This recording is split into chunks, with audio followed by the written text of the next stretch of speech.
A superpower rivaling Egypt and the Hittites simply vanished from the earth. The Mitanni Kingdom was a colossal force in the ancient Near East, yet its story remains a fragmented puzzle.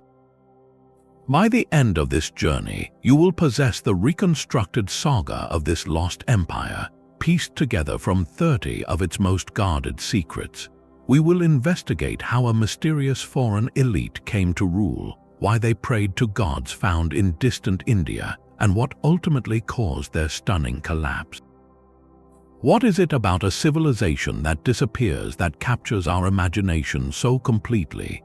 To understand its disappearance, we must first grasp the sheer scale of its presence. At its peak in the 15th and 14th centuries before the Common Era, the Kingdom of Mitanni was not a minor city-state or a regional footnote. It was an empire. Its territory formed a massive crescent across the northern reaches of the Fertile Crescent, a strategic land bridge connecting the great powers of the age. From the glittering waters of the eastern Mediterranean coast, its influence stretched eastward across the sweeping plains of northern Mesopotamia, reaching all the way to the formidable barrier of the Zagros Mountains. This was the crossroads of the ancient world, and the Mitanni held the keys. They commanded vital trade routes for luxury goods like lapis lazuli and tin, controlled access to crucial mountain passes, and held sway over a diverse patchwork of subject peoples and vassal kingdoms. In the complex chessboard of international diplomacy, the Mitanni king was addressed as brother by the pharaohs of Egypt and the great kings of the Hittite Empire. Royal letters written on clay tablets in the diplomatic language of the day show them negotiating marriages, forming military alliances, and exchanging lavish gifts as absolute equals.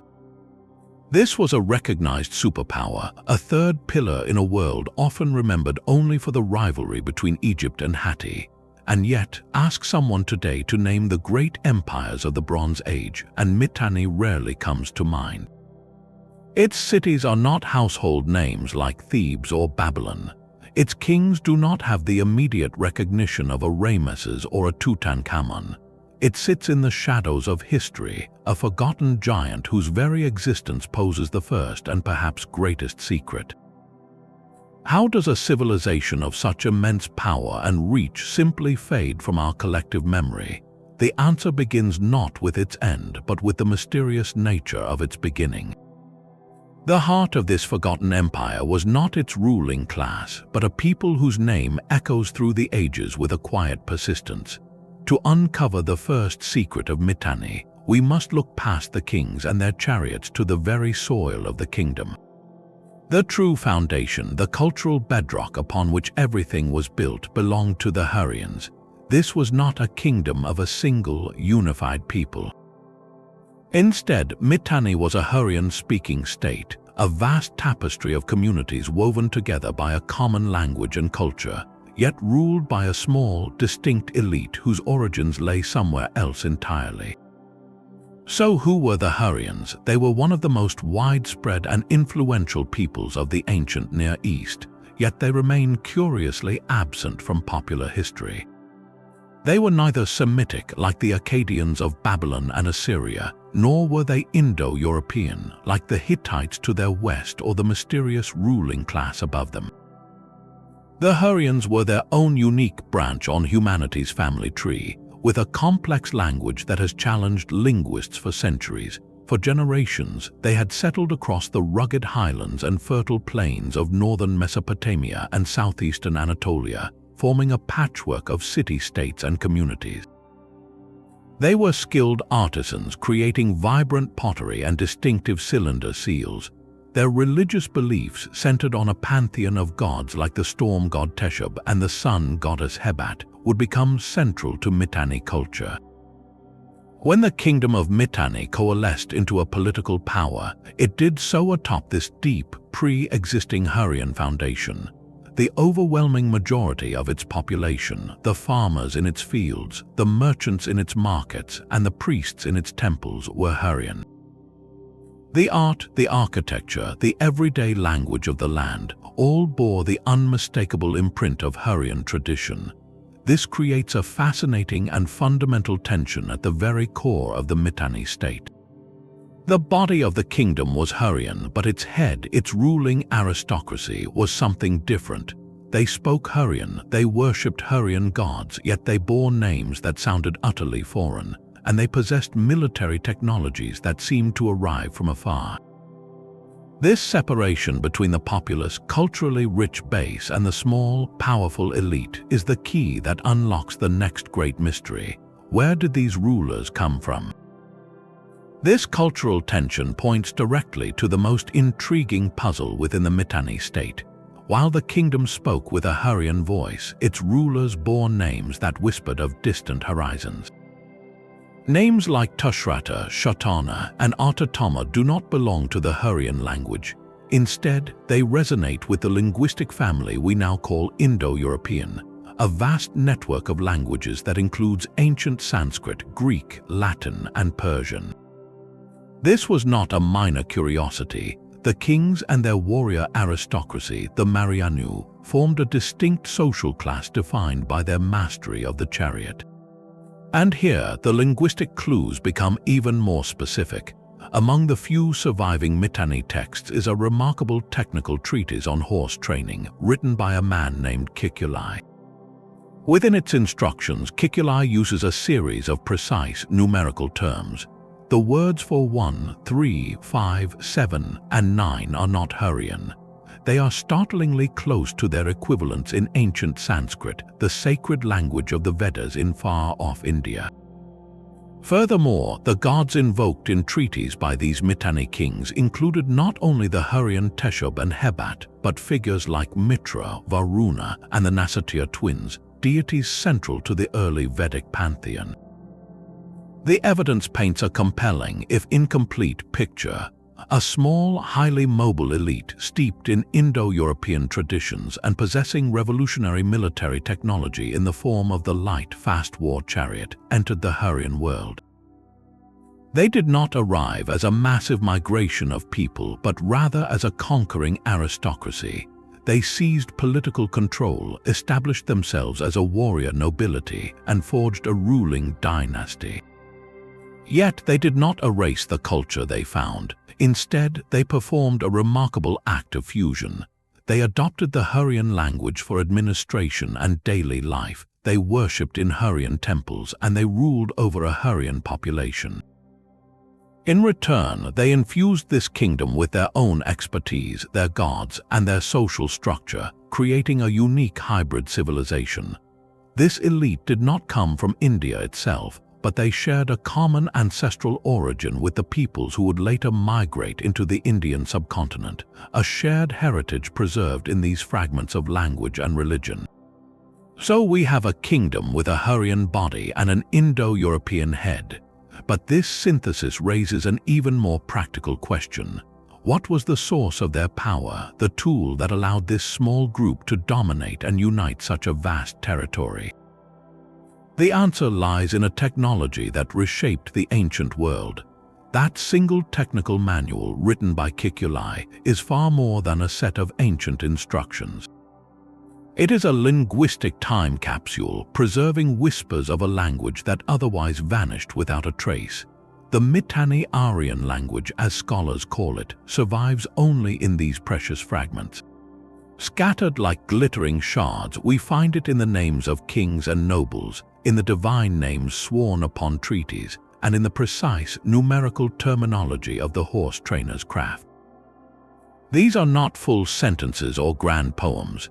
They are isolated words, but they speak volumes, for these terms represent the oldest recorded forms of anything related to the Indo-Aryan branch of languages, predating the composition of the Rigveda in India by perhaps several centuries. Think about that for a moment. The sacred hymns of the Vedas, foundational to Hinduism, are considered among the oldest texts in any Indo-European language. Yet here, in the court of a kingdom in modern-day Syria and Turkey, we find linguistic cousins to those very words frozen in clay a lifetime earlier. The word for 1, eka, mirrors the Sanskrit eka. The word for 3, tera, aligns with tri. The term for a chariot warrior, Marianu, seems connected to the Sanskrit word Maria, meaning young man or warrior. This is not a coincidence, it is a direct genealogical link. These fragments serve as a crucial clue, a snapshot of a language in motion. They tell us that the people who brought these words to Mitanni shared a deep ancestral connection with the peoples who would later carry a similar language into the Indian subcontinent. They were likely branches of the same early Indo-Iranian tree, diverging on their epic journeys across continents. The Mitanni-Aryan terms are like a linguistic fossil, capturing a stage of the language older than any text found in India itself. This transforms the Mitanni elite from a mere mystery into a critical waypoint on one of humanity's great, untold journeys. It places their kingdom at a specific crossroads in time and space, a moment when these migrating groups were still close enough to their shared roots that their languages had not yet grown fully apart. Their presence in the heart of the Near East helps map the shadowy routes of early Indo-Iranian movements, suggesting a westward expansion of some groups before the major migrations eastward into Iran and India. So we have a ruling class speaking an early form of a language that would become sacred thousands of miles away, but language and gods are one thing. How did this small, foreign elite actually maintain their grip on power and build such a formidable empire? The answer is written not in words, but in the very structure of their society and the terrifying efficiency of their chosen weapon. The chariot was their weapon, but the gods were their witnesses. In the year 1380 before the Common Era, a moment of profound peace was carved into clay, and within its words we find perhaps the most astonishing clue to the Mitanni elite's origins. Two great kings, the Hittite ruler Suppiluliuma I and the Mitanni king Shattiwaza, forged a solemn treaty to end a bitter war. Such agreements were common, but the oath sworn by the Mitanni king was anything but ordinary. To guarantee his promise, he called upon a pantheon of deities, a divine assembly that has left historians speechless for over a century. He invoked the familiar Hurrian gods of his kingdom, the storm god Teshub and the sun goddess Hebat. But then he listed others, Mitra and Varuna, Indra and the Nasatya twins. These are not minor local spirits. These are the principal deities of the early Vedic religion, the very same gods praised in the Rig Veda, the oldest sacred text of India. Here they were, being sworn upon in a land over 2,000 miles to the west. This was not a vague cultural similarity, it was a direct, explicit link. Mitra was a god of contracts and friendship, a perfect witness for a treaty.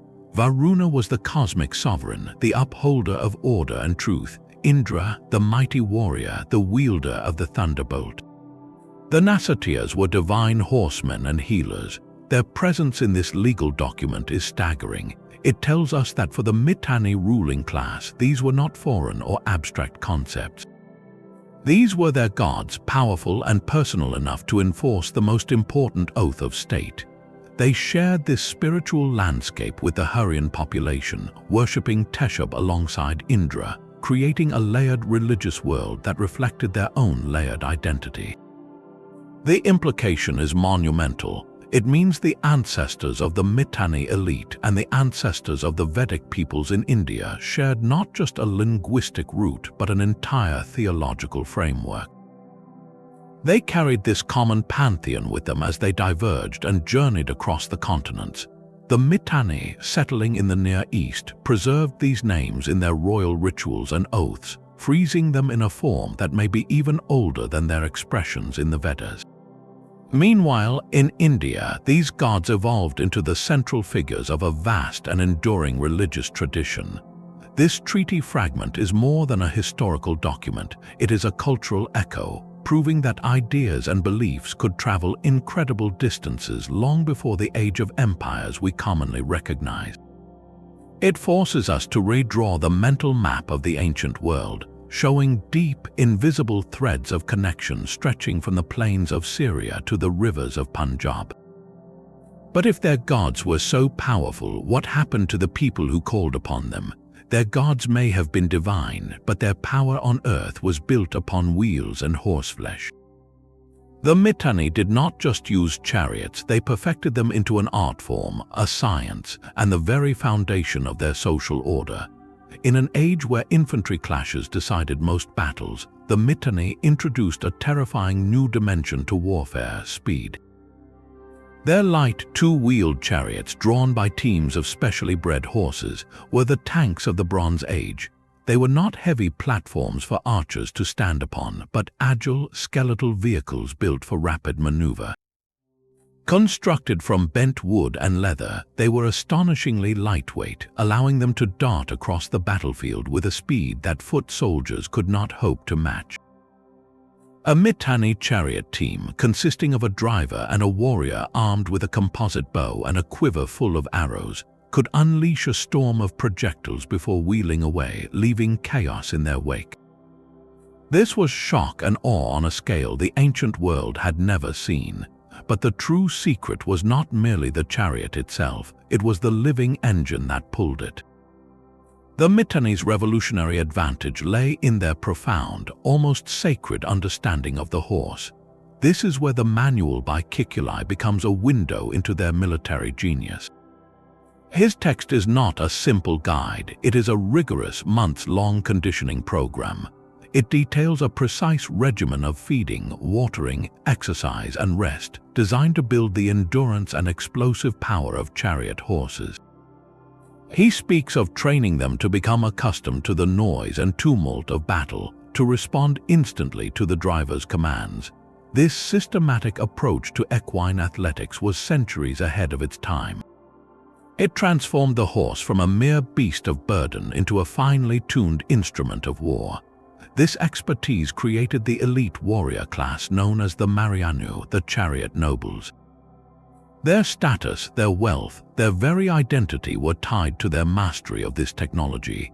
They were the knights of their era, a military aristocracy whose skill set was so valuable it became the kingdom's most famous export. Even the mighty pharaohs of Egypt, who had their own chariot corps, recognized the Mitanni as the ultimate authorities. Historical records and letters show Egypt actively seeking Mitanni expertise in horse training and chariotry, sometimes through diplomatic requests, other times through the exchange of specialists as gifts between royal courts. Imagine the scene: Egyptian stable masters studying clay tablets written by a Mitanni expert, trying to replicate the methods that produced the world's most formidable cavalry. This demand underscores a critical point. The Mitanni's influence extended far beyond their borders, not just through conquest but through knowledge. Their technological edge made them indispensable, shaping the armies of their allies and rivals alike. Yet, for all their martial prowess and cultural fusion, a kingdom is not held together by chariots alone. It requires a capital, a beating heart from which power radiates, and the location of that heart, the grand capital of this formidable empire, remains one of its most enduring and physical mysteries. Yet for all their military might, the Mitanni left behind no grand palaces for us to walk through, no towering statues of their kings gazing over their domain. Their most intimate portrait comes not from stone, but from something small enough to fit in the palm of your hand. To understand the soul of this kingdom, you must look at their cylinder seals. These were not mere administrative stamps, the ancient equivalent of a notary's seal pressed into clay to mark a transaction. In the hands of Mitanni artisans, they became something far more profound, miniature worlds of art and belief.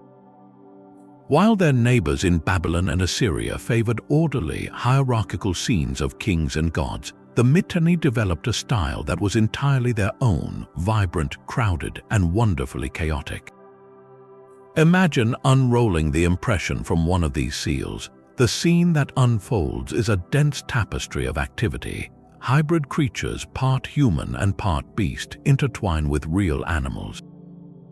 Winged jennies stand beside sacred trees.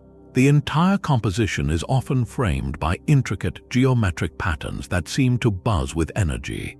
There is a sense of controlled frenzy, a celebration of the mythical and the natural world all at once. This artistic choice was deliberate. In a kingdom built upon the fusion of a Hurrian base and an Indo-European elite, this visual language served a unifying purpose. The symbols spoke to both traditions. The hybrid creatures and genies resonated with the rich Hurrian mythological landscape, while certain motifs, like the recurring theme of the sacred tree or the master of animals, a figure controlling wild beasts, echoed themes of power and cosmic order that would have been familiar to the ruling class. The seal was a portable statement of ideology. When a royal scribe rolled his seal across a clay tablet, he was not just authenticating a document, he was broadcasting a message. He was asserting that this order, this grant of land or this treaty, was backed by the entire complex, interwoven spiritual and political authority of the Mitanni state. It was a stamp of power that connected the mundane act of governance to a vibrant, supernatural cosmos. The sheer density of the imagery suggests a desire to encapsulate the entire world order in one small, rolling scene, to show that the king's authority encompassed everything from the orderly patterns of geometry to the untamed forces of nature and myth. This unique artistic fingerprint is one of the clearest ways we identify Mitanni influence across the region, even in places where their political control had waned. But if these seals were so distinctive, where were they made? What city served as the workshop for this empire's identity, and why can we not find it? The artistry of their seals tells us who they were, but the location of their greatest city tells us where they ruled. For all its power and reach, the kingdom of Mitanni has stubbornly kept the heart of its empire hidden. Its capital, the city of Washshukanni, is mentioned in the diplomatic letters of Egypt and Hittite as a place of immense importance, the seat of the great king. Yet today, not a single stone of its palaces can be identified with certainty. It is a ghost capital, a name on a clay tablet without a foundation in the earth. This is not for lack of searching. Archaeologists have combed the plains of northeastern Syria and southeastern Turkey for decades, following clues from ancient texts, but Washshukanni continues to elude them. The challenge is profound. The Mitanni did not build with the same monumental, enduring stone as the Egyptians or the later Assyrians. Their architecture, like their chariots, may have favored wood and mud brick, materials that return to the soil over millennia. A great Mitanni palace, after 3,000 years of erosion and later settlement, might now appear as little more than a subtle discoloration in the earth, a pattern of foundations visible only from the air. Without inscribed monuments boldly proclaiming the city's name, any promising site remains a hypothesis. The leading candidate and the source of much scholarly debate is a mound known as Tel el-Fakhariya, located in modern-day Syria near the Turkish border. This site has yielded tantalizing hints, including Mitanni-style cylinder seals and pottery. More intriguingly, archaeologists discovered a stunning life-sized stone head of a king or deity there, a masterpiece of late Bronze Age art that whispers of a major administrative or religious center.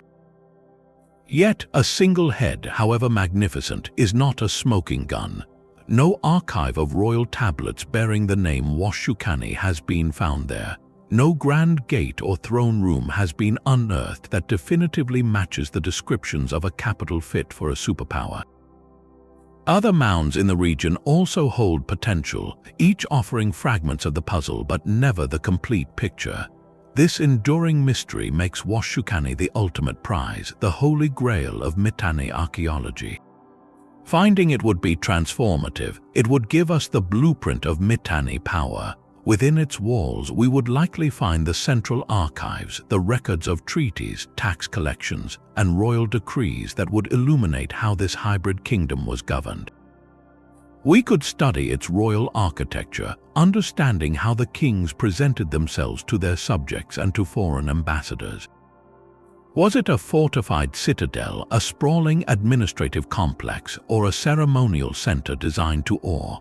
The city's layout would reveal the priorities of the state, showing us the relationship between the ruling elite, the Marianu chariot warriors, and the Hurrian populace.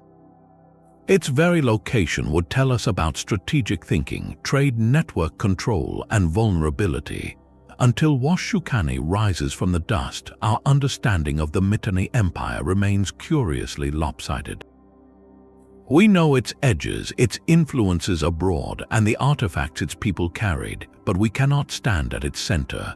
We are left with a profound question: how does an empire so influential manage to hide its own capital so completely from the future? The absence of their capital only deepens the mystery of how they commanded such respect. For the true measure of Mitanni's power is written not in stone, but in gold, and in the intimate correspondence between kings. At the height of its influence, the kingdom of Mitanni achieved a diplomatic triumph that was the envy of the ancient world, a formal alliance with Egypt itself. This was not a treaty between a conqueror and a subject, but a bond between equals recognized in the most sacred of terms. The pharaoh Amenhotep III and the Mitanni king Tushratta addressed each other as brother. This word, repeated in the clay letters they exchanged, was a technical term in the language of international diplomacy, reserved solely for rulers of equivalent might and status. To be called brother by the lord of the two lands was an acknowledgement that Mitanni was a peer, a fellow superpower whose favor was worth courting. And like many royal relationships, this brotherhood was sealed with a marriage. King Tushratta sent his daughter, Princess Tadakhepa, to become a wife in the pharaoh's vast royal household. She was not a token hostage, but a living guarantee of the alliance, a diplomatic asset of the highest order. Her journey from the plains of Syria to the banks of the Nile would have been a magnificent procession, a tangible thread weaving the two empires together. But the alliance was maintained through a constant flow of even more astonishing exchanges, meticulously recorded in the now famous Amarna letters. These clay tablets, discovered in Egypt in the late 19th century, form a priceless archive of Bronze Age diplomacy. Within them, we see the practical workings of this high-level friendship. The letters between Tushratta and Amenhotep are filled with elaborate greetings, expressions of goodwill, and most tellingly, detailed inventories of lavish gifts. Tushratta would send chariots, horses adorned with gold and lapis lazuli, exquisite jewelry, and precious stones. In return, Amenhotep sent vast quantities of Egyptian gold, so much so that Tushratta once wrote with a hint of playful complaint, asking if his brother was perhaps sending gold that was merely gold-plated, because in the land of Mitanni, gold was as plentiful as dust. This was diplomatic theater, of course, a way to display wealth and generosity, but it was also a critical economic and technological exchange. Egypt gained access to the Mitanni's unparalleled expertise in chariotry and horse breeding, receiving both the animals and the trainers. Mitanni, in turn, was flooded with the most coveted material in the ancient world, Egyptian gold, which bolstered its treasury and its prestige. The letters reveal a relationship of mutual need and calculated affection. They discuss health and family, they make requests, and they reaffirm their peaceful intentions. This alliance created a stable northern frontier for Egypt and a powerful southern ally for Mitanni, allowing both to focus their military attentions elsewhere. For a brief, glittering moment, the marriage of Tadakhepa and the golden letters of Amarna represented the pinnacle of Mitanni's international standing. They had arrived not through conquest alone, but through recognition. Yet, even the strongest alliances are vulnerable to the tides of fortune and the ambitions of new rulers. The peace bought with gold and a princess would soon face a devastating test. The golden promise of that alliance was preserved in clay, in words of frustration, flattery, and raw political need. Our clearest window into the mind of a Mitanni king comes not from his own lost capital, but from a buried archive in a different desert hundreds of miles to the south. In the abandoned city of Amarna in Egypt, archaeologists uncovered a trove of international correspondence, the diplomatic inbox of the pharaohs. Among these cuneiform tablets are the letters of King Tushratta, and they are astonishingly human documents. They strip away the monumental silence of archaeology and let us hear a king's voice, filled with pride, anxiety, and a very persistent desire for Egyptian gold. In one famous letter, Tushratta reminds the young pharaoh Amenhotep IV, who would later become Akhenaten, of the close bond Tushratta shared with the boy's father. He writes with the tone of a seasoned uncle appealing to a perhaps inattentive nephew, saying, "In essence, your father and I were like brothers, and he sent me magnificent gifts to show his love. Now you must do the same." The subtext is a masterclass in diplomatic pressure, leveraging personal history to secure present-day advantage, but the letters go beyond mere gift lists. They reveal the intricate dance of late Bronze Age statecraft. Tushratta complains about the quality of gold statues sent to him, suggesting the gold was not solid but merely a plating over wood. He meticulously itemizes the lavish presents he sends in return, from chariots and horses to jewelry, ensuring his own generosity is formally recorded. He discusses the health of family members, offers blessings, and navigates the delicate matter of his sister, another Mitanni princess married into the Egyptian court, ensuring her status is maintained. These are not dry state documents, they are the living pulse of international relations where alliances were personal, gifts were strategic, and every expression of friendship carried a calculated weight. The Amarna letters show us that Mitanni's power was not just military, it was social and diplomatic. Tushratta knew how to play the game, using charm, guilt, and the undeniable value of his kingdom's friendship to keep the gold flowing and his borders secure. Yet, even the most skilled diplomat could not control the seismic shifts occurring within the palace of his most powerful ally. Gold was the lifeblood of their diplomacy, but for the Mitanni kings, it was something far more profound. The Amarna letters reveal a constant, almost urgent refrain from Tushratta and his predecessors, requests for Egyptian gold that go beyond simple greed. In letter after letter, the Mitanni ruler details the splendid gifts he sends: horses, chariots, lapis lazuli, and then, with polite insistence, reminds the pharaoh of the gold he expects in return. He once wrote that in his brother's land, gold was as common as dust, a clever piece of flattery that also served as a pointed reminder of Egypt's obligation. This was not a one-sided demand, it was the central pillar of a reciprocal relationship, a tangible symbol of the alliance's health. But why was this particular metal so non-negotiable? For the Mitanni, gold was not merely a store of wealth, it was a divine substance, a physical piece of the sun's eternal light. In their hybrid cosmology, which blended Hurrian and Indo-European beliefs, gold held a sacred significance. It was associated with the solar deities, with divine kingship, and with the very concept of eternal order and legitimacy. A Mitanni king adorned in Egyptian gold was not just displaying his riches, he was wrapping himself in the aura of the gods, demonstrating that his rule was blessed by divine forces and recognized by the world's greatest power. The flow of this metal was a direct measure of his prestige. To receive less gold, or gold of poorer quality, was a public relations disaster, a signal to his own court and to rival kingdoms that his influence was waning. The incessant requests in the Amarna letters, therefore, show us a ruler fiercely protecting his source of celestial authority. Every shipment of gold from Egypt reforged the crown's divine right, turning a political alliance into a theological necessity. This dynamic reveals the delicate balance of power.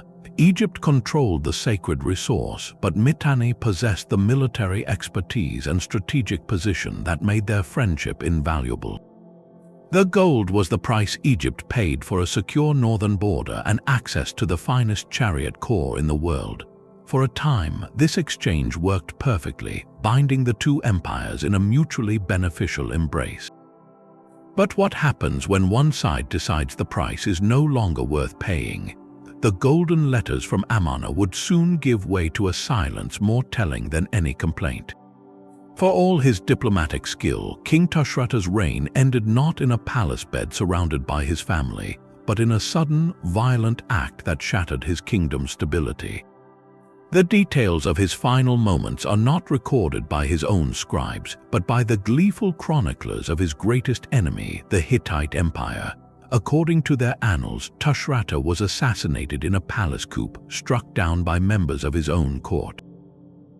This was not a random act of violence, it was a calculated political murder, the culmination of rising internal dissent. The Hittite sources point the finger at a rival faction, possibly led by Tushratta's own son, Shattiwaza, or perhaps a brother named Amenhotep II. The exact identity of the mastermind is lost, but the motive is clear, a power struggle at the very top of the Mitanni state. For years, Tushratta's policy had been one of alliance with Egypt, a relationship that brought prestige and gold but also demanded loyalty and perhaps concessions that angered other powerful nobles. A faction within the Marianu aristocracy, possibly aligned with a rival royal line, saw an opportunity. They may have viewed Tushratta as weak, too dependent on a distant pharaoh, or they may have simply coveted the throne for themselves. The coup was swift and brutal, tearing apart the royal family and plunging the kingdom into civil war. Shattiwaza, whether he was the perpetrator or a victim, was forced to flee for his life, becoming a royal refugee with a price on his head. In a single stroke, the strong, centralized authority that had made Mitanni a superpower evaporated.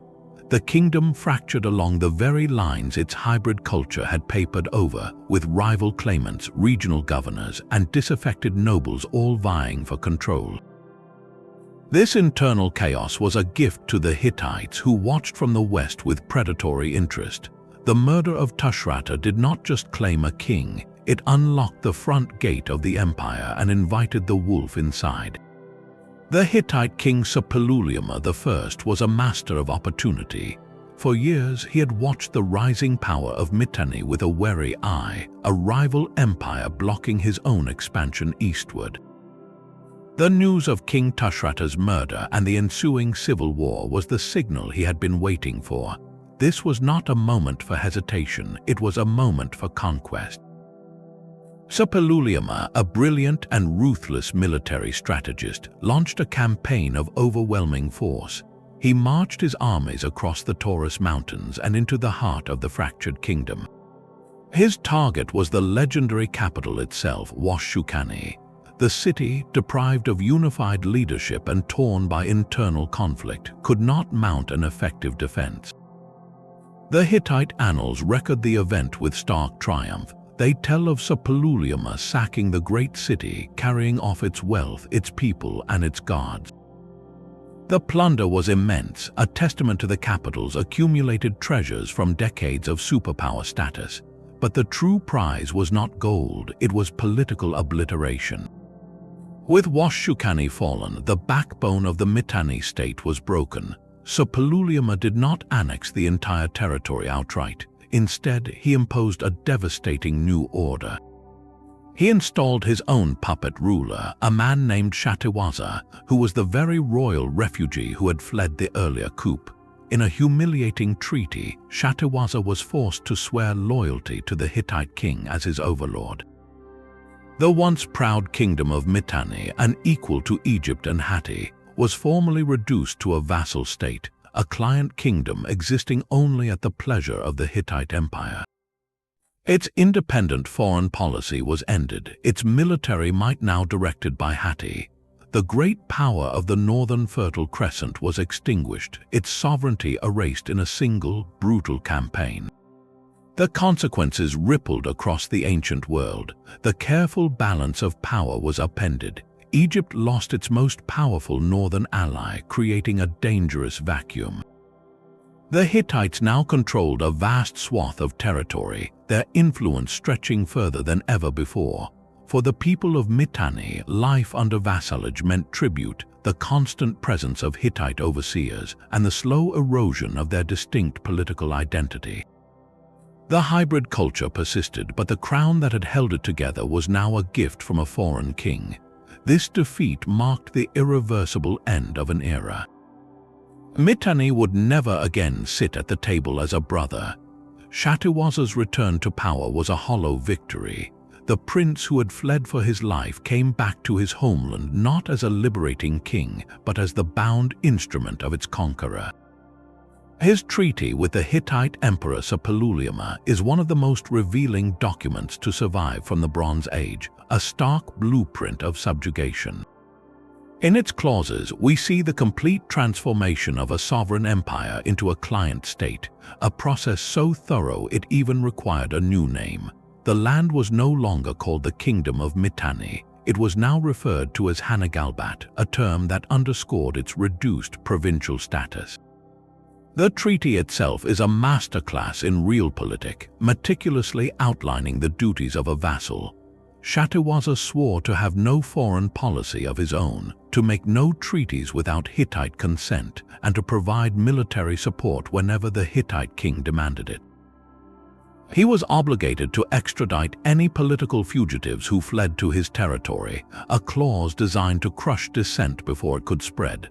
Most tellingly, he had to swear loyalty not just to Suppiluliuma I, but to the Hittite king's heirs in perpetuity, binding his dynasty's future to Hatti's will. In return, Suppiluliuma I guaranteed Shattiwaza's throne against other claimants, offering military protection from both external enemies and internal rivals.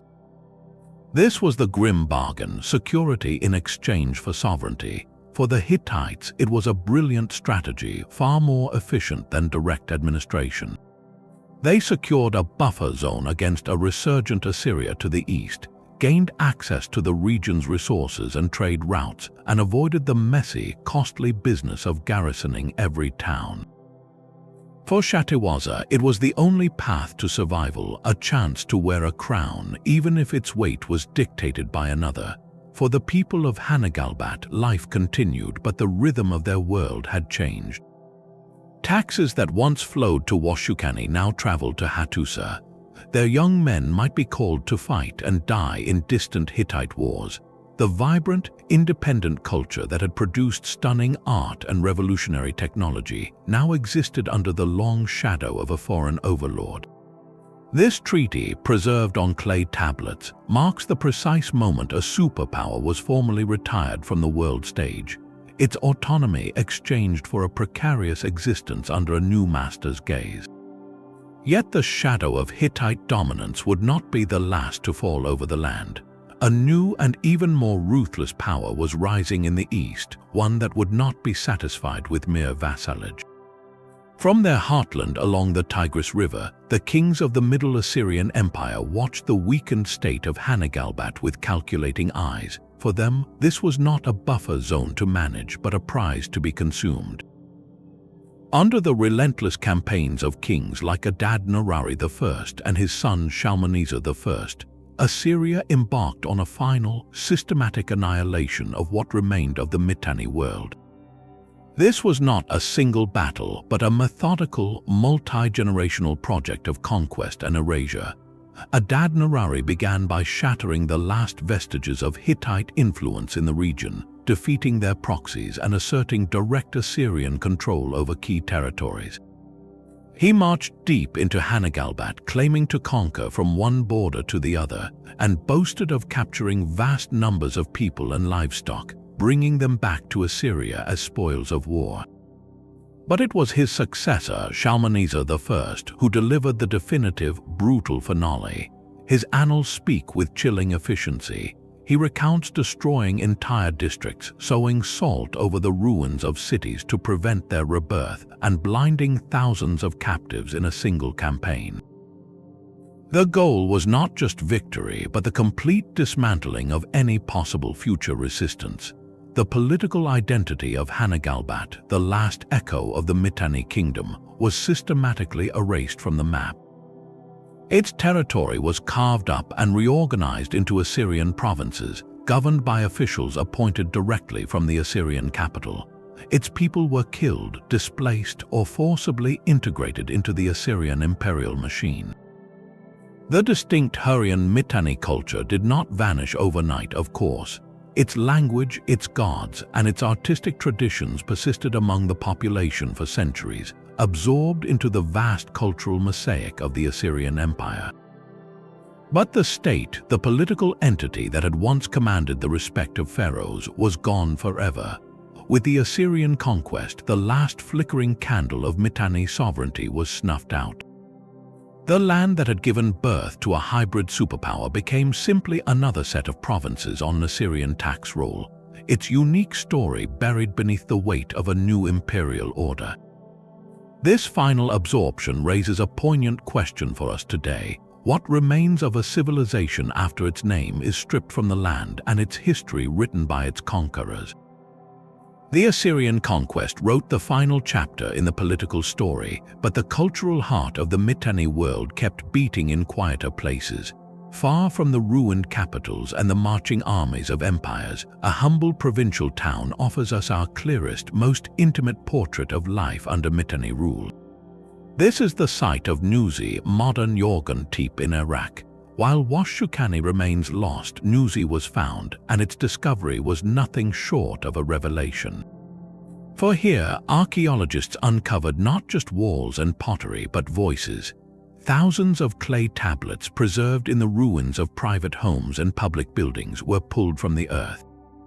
These were not royal decrees or treaties between kings, but the mundane paperwork of everyday existence: contracts, wills, court cases, marriage agreements, and business receipts. Through these documents, the static artifacts of archaeology suddenly gained a pulse.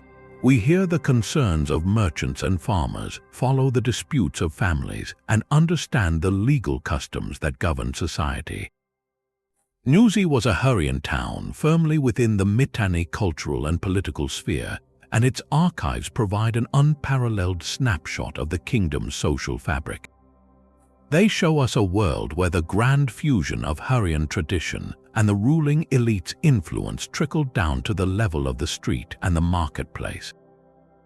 The legal practices recorded at Nuzi are fascinating in their own right, featuring unique customs like adoption, not for raising children, but as a legal fiction to transfer property or secure an inheritance.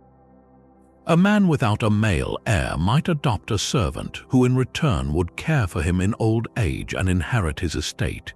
Women appear in the tablets with degree of legal agency that surprises modern expectations, able to own property, engage in business, and appear as witnesses in court. These details paint a picture of a complex, functioning society with its own well-established rules. But the true gift of Nuzi is how it contextualizes everything else we know about Mitanni.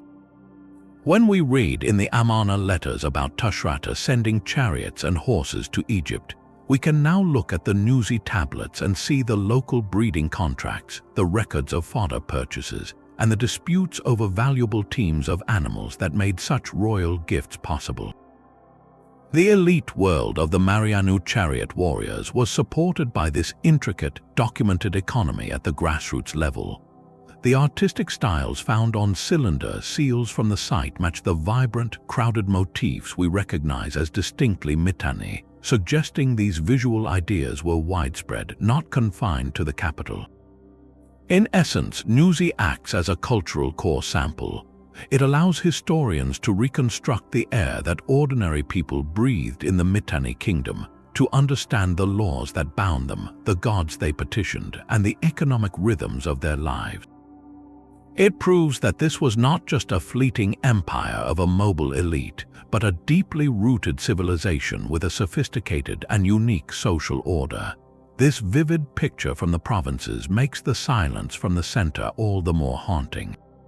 For if a town like Nuzi could produce such a rich record, what magnificent archives must have once filled the lost libraries of Washshukanni? These clay tablets from Nuzi reveal a society that operated by a fascinatingly distinct set of rules. One of the most striking customs documented there involves adoption, but not in the way we understand it today. In Nuzi, adoption was often a legal strategy, a clever workaround for the strict inheritance laws of the time. The typical rule was that family land could not be sold outside the bloodline. So, what happened if a man had no sons to inherit his property, or if he fell into debt and desperately needed to sell? The solution was ingenious. He would formally adopt the buyer or the creditor. In the eyes of the law, this transformed an outsider into a son, making the transfer of land or the settling of a debt a perfectly legal matter of inheritance within the family. One tablet records a man adopting another in exchange for a chariot, 3 horses, and 3 sheep, with the clear understanding that the adopted son would care for him in his old age and then inherit the estate. This was business wrapped in the language of family, a pragmatic solution that kept property circulating while technically honoring tradition. Beyond these inventive legal fictions, the Nuzi archives show women participating in economic life with a visibility that sets this culture apart from many of its neighbors. Women appear as active parties in contracts, not just silent witnesses. They could buy and sell property in their own names, from houses and fields to livestock and slaves. They lent and borrowed goods, often with other women, creating networks of credit and trade. In court cases preserved on clay, women bring suits and defend their interests, presenting their own testimony before judges. A woman named Tulpanea, for instance, appears in multiple tablets, once receiving a loan of barley and another time purchasing a female servant. This level of documented agency suggests that within Hurrian society, women, particularly those from propertied families, held a recognized legal and economic standing. They were not merely extensions of their fathers or husbands, but individuals capable of managing assets and engaging in the public marketplace. The sheer volume and detail of these contracts point to a society deeply invested in the rule of law and meticulous record-keeping. Every significant transaction, from the sale of a single ox to the complex terms of a marriage agreement, was written down, witnessed, and sealed. These were not simple handshake deals. Contracts specified penalties for breach, outlined conditions for fulfillment, and accounted for future uncertainties. This elaborate legal framework provided stability and predictability in daily life. It allowed a complex agrarian society to function smoothly, resolving disputes not through brute force but through agreed-upon procedures and documented evidence. When we compare these practices to the more centralized, king-focused legal codes of Babylon or Assyria, the Nuzi model feels notably communal and contractual. It reflects a social order where personal agreements and local customs held tremendous power, a world where the authority of the written word, pressed into a humble clay tablet, could shape the destiny of a family for generations. This intricate, bottom-up view of law and society makes the top-down collapse of the Mitanni Kingdom all the more poignant, for it shows us exactly what was lost: not just a political entity, but a unique and sophisticated way of life. While the legal tablets from Nuzi give us a window into daily life, they are written in Akkadian, the common language of ancient business. To hear the true voice of the Hurrian people, we must turn to a different, far more challenging set of texts. The Hurrian language itself survives, but it speaks to us in a complex whisper from across the millennia. We have a precious, if limited, collection of Hurrian writings from the Mitanni period and beyond. Perhaps the most famous is the so-called Mitanni letter, a diplomatic missive sent from King Tushratta to Pharaoh Amenhotep III, discovered among the Amarna archives. While most of those letters are in Akkadian, this one is composed entirely in Hurrian, a bold statement of cultural identity sent to the Egyptian court. Then there are the extensive religious texts found not in Mitanni itself, but in the Hittite capital of Hattusa. The Hittites, great borrowers of culture, were deeply fascinated by Hurrian mythology and ritual. Their scribes carefully copied and translated lengthy Hurrian epics, hymns, and instructions for ceremonies, creating a kind of Hurrian literary treasury in a foreign land. Among these is a crucial bilingual text, a Hurrian hymn with a parallel Hittite translation, which became a vital key for modern scholars attempting to crack the language's code. Yet, despite these surviving texts, the Hurrian language remains one of the great linguistic puzzles of the ancient world. Its structure is what linguists call agglutinative. This means that instead of using separate words for subjects, objects, and tenses, Hurrian builds entire sentences by adding a chain of clear, distinct suffixes to a root word. A single, long word can convey what takes a whole phrase in English. This makes the language logically consistent, but its grammar is entirely unlike the Semitic languages around it, such as Akkadian or Hebrew, and completely alien to Indo-European languages like Hittite or Sanskrit. This uniqueness is the core of the mystery. Hurrian has no obvious living relatives. Scholars have proposed connections to the even more ancient Eurasian language of later kingdoms around Lake Van, and some see very distant, speculative links to languages in the Caucasus Mountains, but these are theories that lack definitive proof. For all practical purposes, Hurrian appears in history as a linguistic isolate, a unique branch on the human family tree with its roots lost in deep time. This isolation is what makes decipherment so profoundly difficult. Even with the bilingual Hittite texts, understanding Hurrian is a slow, painstaking process of building a grammatical framework from fragments. We can grasp the general meaning of many religious texts, but the nuance, the poetry, the subtlety of its literature largely escapes us. We have the songs, but we cannot fully hear the music. This linguistic barrier represents one of the most significant losses in our understanding of the Mitanni world. It means the rich inner life of the Hurrian people, their poetry, their philosophical ideas, their jokes and proverbs are muted. We see their legal contracts and their vibrant art, but the voice that animated that culture, the stories they told by firelight, the precise prayers they offered to Teshub and Hebat, remain just beyond our reach. The language is a locked door, and we possess only a few rough keys. This limitation forces us to ask what magnificent oral traditions, what epic tales of gods and heroes faded away when the last native speaker fell silent. Their language may whisper from broken tablets, but the Hurrian people left behind a sound that still echoes. In the ruins of the ancient port city of Ugarit on the coast of modern-day Syria, archaeologists uncovered a small, unassuming clay tablet. To the untrained eye, it looked like any other administrative record covered in the familiar cuneiform script, but when scholars began to study it, they realized they were holding something miraculous, the oldest substantially notated song in the world. This is the Hurrian hymn to Kikkuli, a musical composition dedicated to the goddess of orchards, and it dates to approximately 1400 before the Common Era, the very height of the Mitanni cultural sphere. The tablet is a stunning artifact, a direct bridge to the soundscape of the ancient world. On it, scribes had carefully written the lyrics of a hymn in the Hurrian language. Above the lines of text, they inscribed a separate series of cuneiform signs that were not words, but instructions for a musician. This was a system of musical notation, a set of technical directions for playing the song on a 9-stringed instrument, likely a type of lyre. The notation does not tell us the exact melody as our modern sheet music would, but it provides the intervals, the tuning, and the rhythmic pattern, giving musicians today enough information to reconstruct a plausible and hauntingly beautiful version of the piece. Think about what this implies. This was not an accidental discovery of a few random notes. It was a formalized, written system for preserving music. This means Hurrian musicians and scribes had developed a sophisticated, shared language for sound.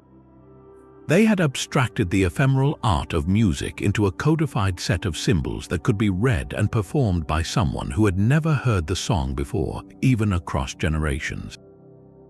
This level of musical theory suggests a culture where music was not merely folk entertainment, but a serious, structured discipline, integral to religious ritual and royal ceremony. The hymn itself is a plea to the goddess Kikkuli to grant a healthy child, a deeply human concern set to a sacred melody. The existence of this tablet shatters the silent image of the ancient past. It proves that the Hurrian world, which formed the cultural bedrock of the Mitanni Kingdom, was capable of profound artistic and intellectual abstraction.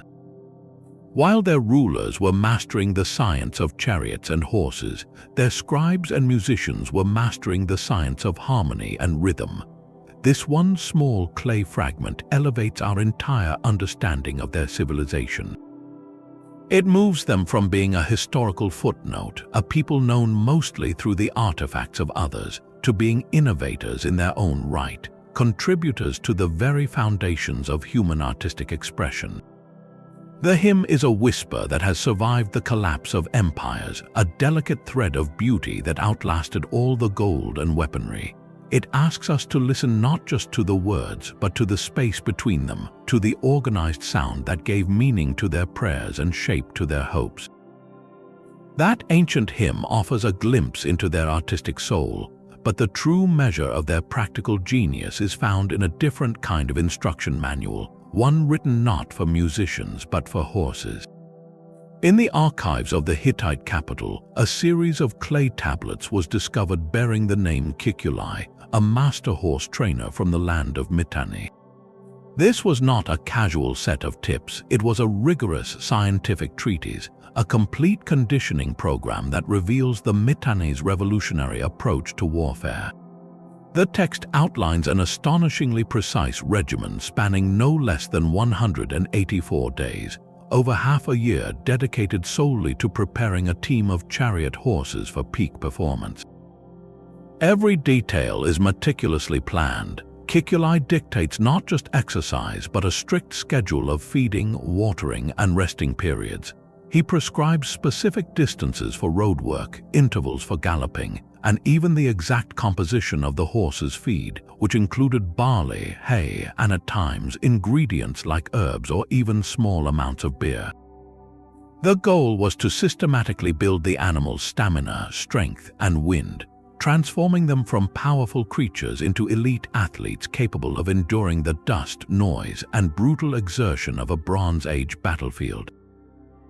What makes this manual even more remarkable is its language. Scattered throughout the technical instructions are words that are not Hittite, nor are they Hurrian.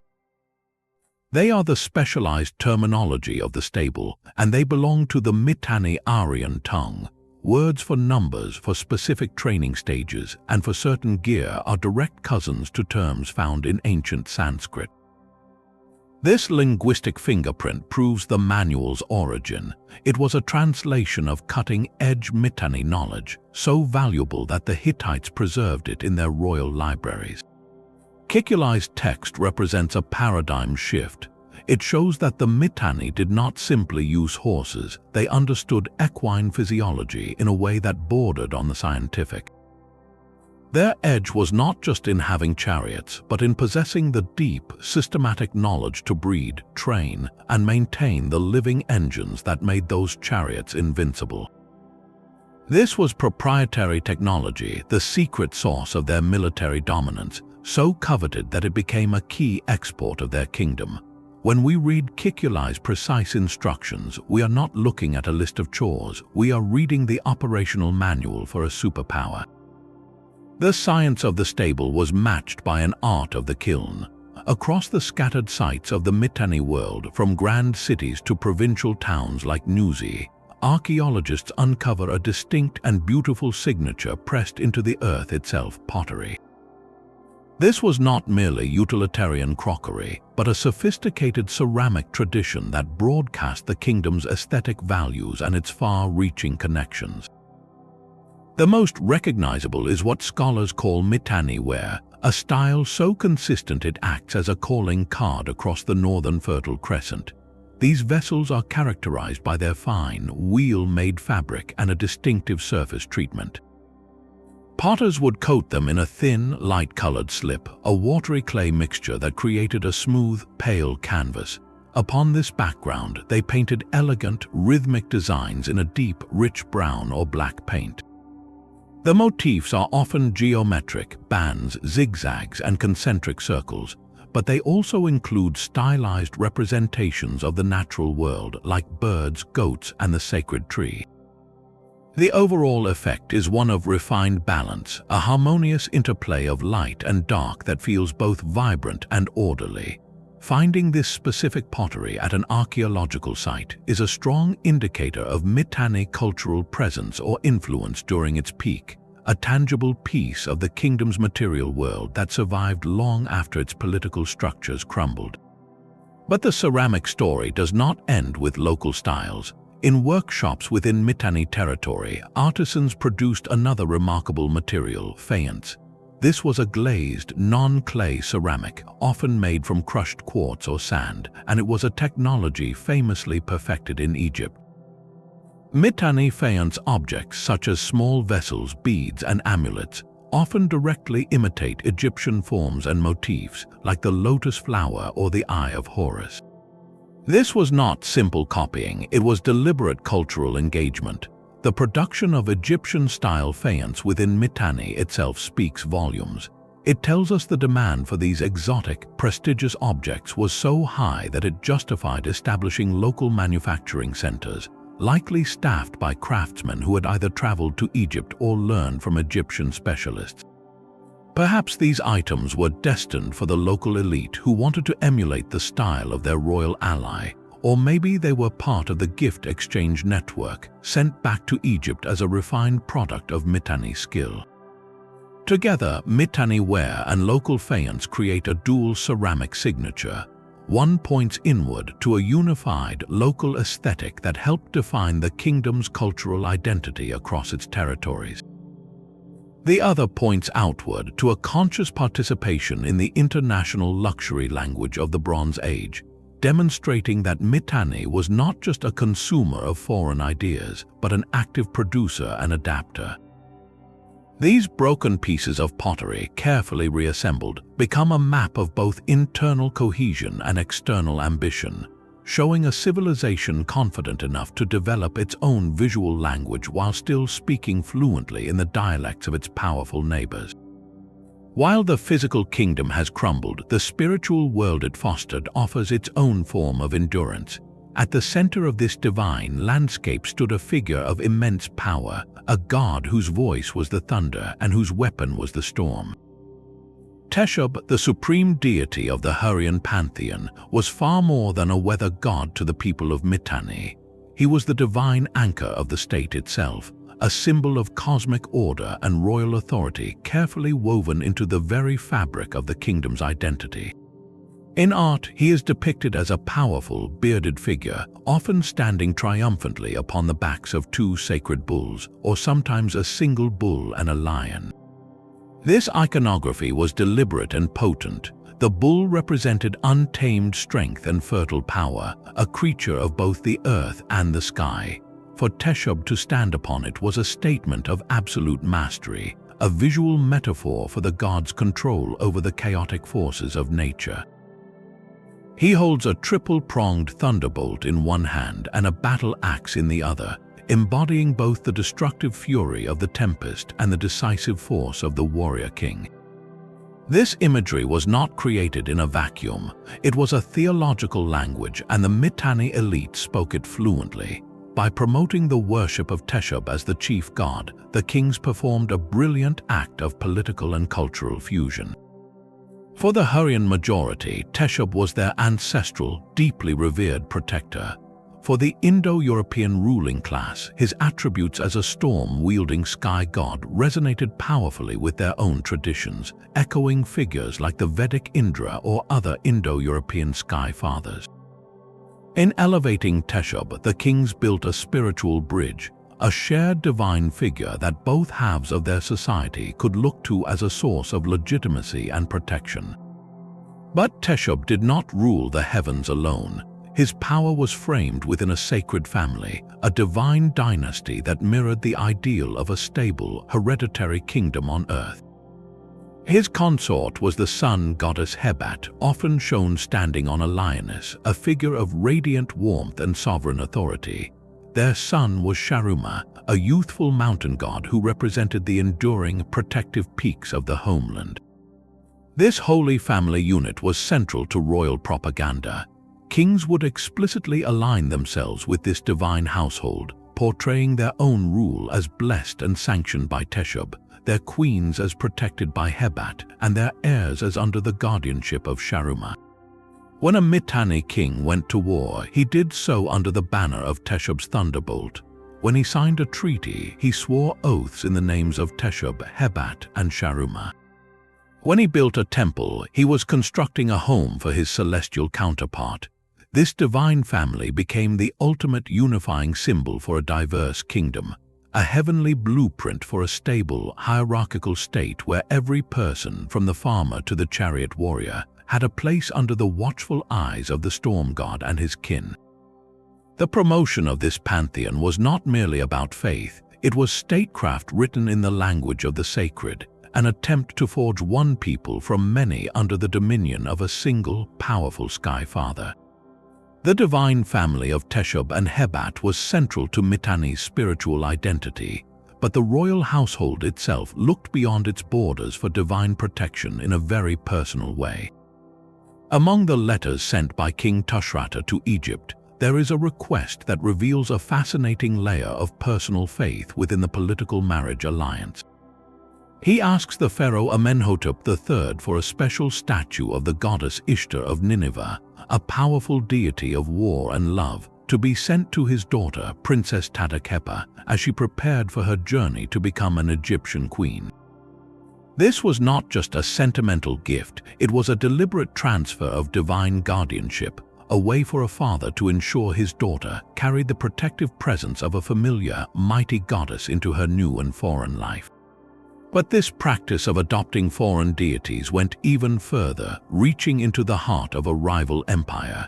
Evidence suggests that Queen Tushratta, the king's own wife and the mother of Tadakhepa, was a devoted worshipper of the Hittite solar goddess of Amarna. This is a startling detail. The goddess of Amarna was not just any deity, she was the supreme patron of the Hittite royal house, the protector of the Hittite state and its kings.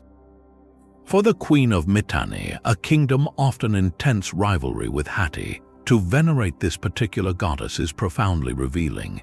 It speaks to the complex, intertwined nature of diplomacy and personal belief among Bronze Age royalty. This was likely not an official, state-mandated cult, but a matter of personal piety that grew from her own origins. Queen Tushratta was almost certainly a Hittite princess, given in marriage to the Mitanni king as part of an earlier peace treaty or alliance. When she traveled to her new home, she brought her gods with her. In doing so, she became a living conduit for cultural and religious exchange. Her private chapel would have been a unique space where Hittite ritual met Hurrian tradition, a quiet diplomatic bridge built on daily prayer.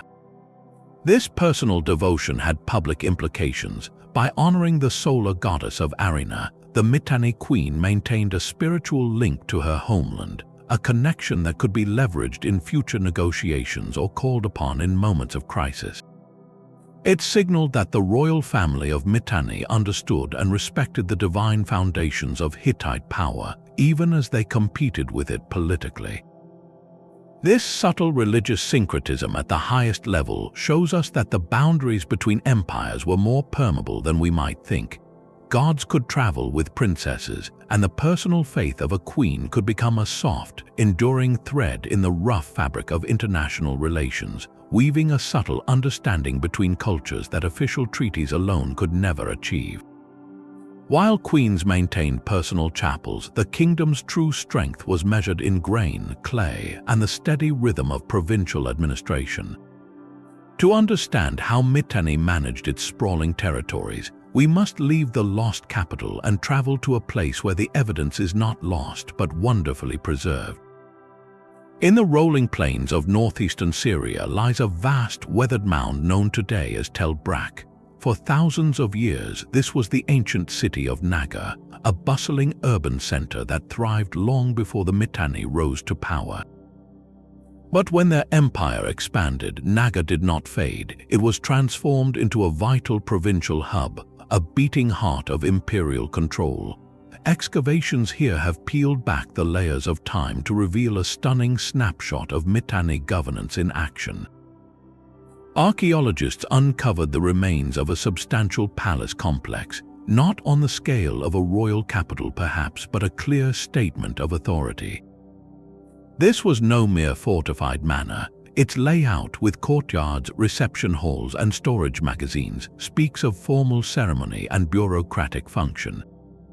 This palace was the local seat of power where a Mitanni-appointed governor or high official would have administered the surrounding region, collected taxes, and dispensed justice in the name of the distant great king. The architecture itself is a hybrid, blending local Syrian traditions with elements that feel distinctly Mitanni, a physical manifestation of the empire's layered identity. But the true story of Tel Brak is told not just by its walls, but by what was found within them. Scattered across the palace and adjacent administrative buildings were thousands of clay ceilings, the broken clay lumps that once secured doors, jars, and leather bags. Each bears the impression of a cylinder seal, the personal signature of an official. The variety is staggering, a gallery of miniature art representing different offices and ranks. By studying which seals were found together, archaeologists can trace the flow of goods and documents through the building. They can see how grain from the surrounding farms was measured, sealed, and stored in the palace magazines before being redistributed or sent as tribute.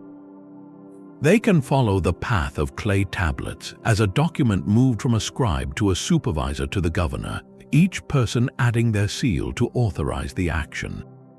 This creates a vivid, almost cinematic picture of daily life. Imagine the scene: scribes bent over tablets in sunlit courtyards recording harvest yields. Officials rolling their distinctive seals across damp clay to certify a shipment of wool. Messengers arriving with dispatches from Washshukanni, their pouches sealed with the royal emblem. Tel Brak shows us that the Mitanni Empire was not a hollow shell held together only by chariots. It was a functioning, bureaucratic state. It managed its territories through a network of such provincial centers, where local elites were integrated into a system of resource extraction and management that fueled the kingdom's military and diplomatic ambitions. The efficiency seen at Tel Brak helps explain how Mitanni could project power so far afield, its strength drawn from the organized productivity of its heartland. Yet the very technology that defined Mitanni power also fuels one of history's most persistent and controversial mysteries. For centuries, a shadow has lingered over the origins of Egypt's enigmatic Hyksos rulers, those foreign kings who once controlled the Nile Delta. Their sudden appearance with revolutionary weapons, including the horse-drawn chariot, has led some to whisper a tantalizing question.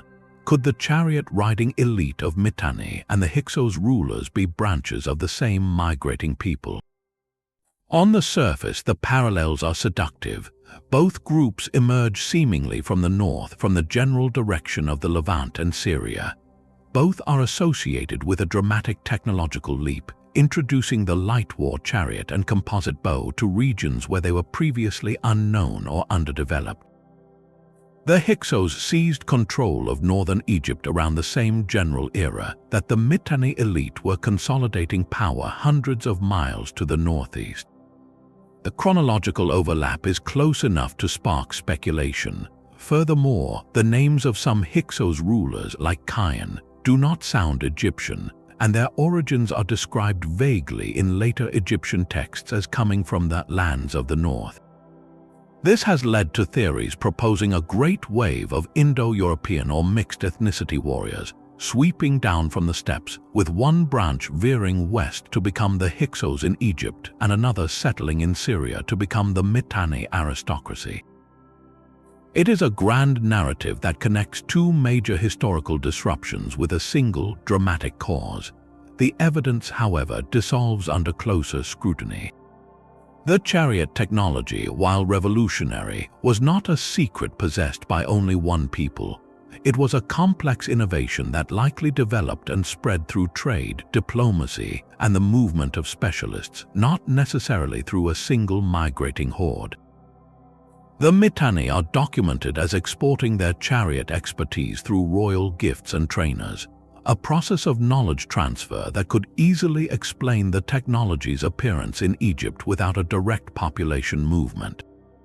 Linguistically, the case collapses entirely. The Hyksos names we have, while non-Egyptian, show strong Semitic roots, linking them to the Canaanite and Amorite peoples of the Levant. They bear no resemblance to the distinct Indo-European names of the Mitanni kings like Tushratta or Shattiwaza. The Hyksos worshipped the Canaanite storm god Baal, not the Vedic deities sworn upon by Mitanni treaties. Their material culture in Egypt is overwhelmingly Levantine, not reflecting the unique Hurrian-Mitanni fusion found at sites like Nuzi or Tel Brak.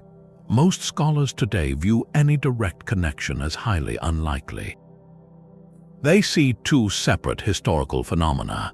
The Hyksos were likely a confederation of Levantine peoples who infiltrated and then conquered a politically fragmented Egypt, bringing with them technologies that had been filtering into the region for some time.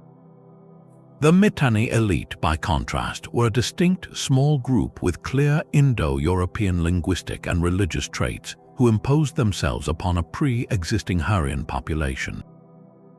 The similarity is one of circumstance, not identity. Two different groups in different places, both leveraging new military technology to seize power during a turbulent age. The enduring allure of the theory speaks less to historical fact and more to our desire for clean, sweeping narratives. We are drawn to the idea of a single explanation for multiple mysteries. But history is often messier, a story of parallel developments and coincidental timing, where the truth lies not in a grand unified theory, but in the careful, separate study of each unique culture and its own complex journey.